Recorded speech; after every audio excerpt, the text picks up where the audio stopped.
Yesterday evening, we arrested and charged Stephen Isaiah Williams, who is Tricia's former husband, with second-degree murder in Tricia's death. The circumstances and evidence, along with Mr. Williams' confession, are comprehensive and lengthy. Mr. Williams was the last person to report having seen Tricia alive. That investigation took us to Mr. Williams, who last night confessed to having caused Tricia Todd's death and admitted to disposing of her body.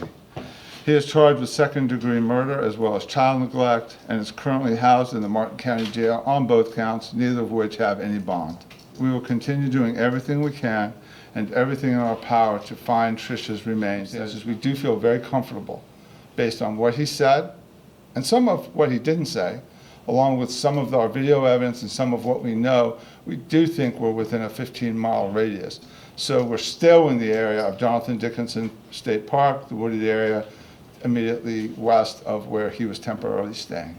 The question is, did he willingly cooperate with detectives? The answer is unequivocally yes. Prior to arrest, he agreed to cooperate and to talk to us. Question as to motive, I think we will not discuss that, other than to say these two people were divorced. There were known issues about money. The question is, it's a sensitive case, and was the child around? The answer is yes. When the murder happened? Yes. Do you know when it happened and where it happened? Yes. Can you say where it happened? I think we will, but not today. Can you say when it happened? It happened on the night of her disappearance. Are you able to say if she suffered?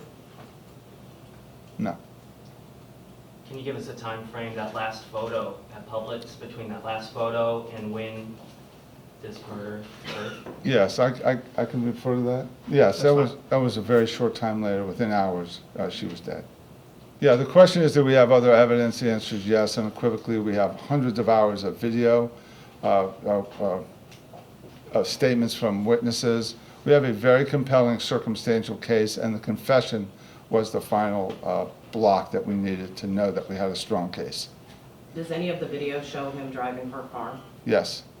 Did he give any location as to where he distributed? Did he say woods, water? No, I think it's safe to say it was woods. It was within the areas that we've been looking. Okay. He would not be specific. Together, there is no smoking gun, there is no home run, so to speak, but there is video evidence, there is a confession, there is a very strong circumstantial case.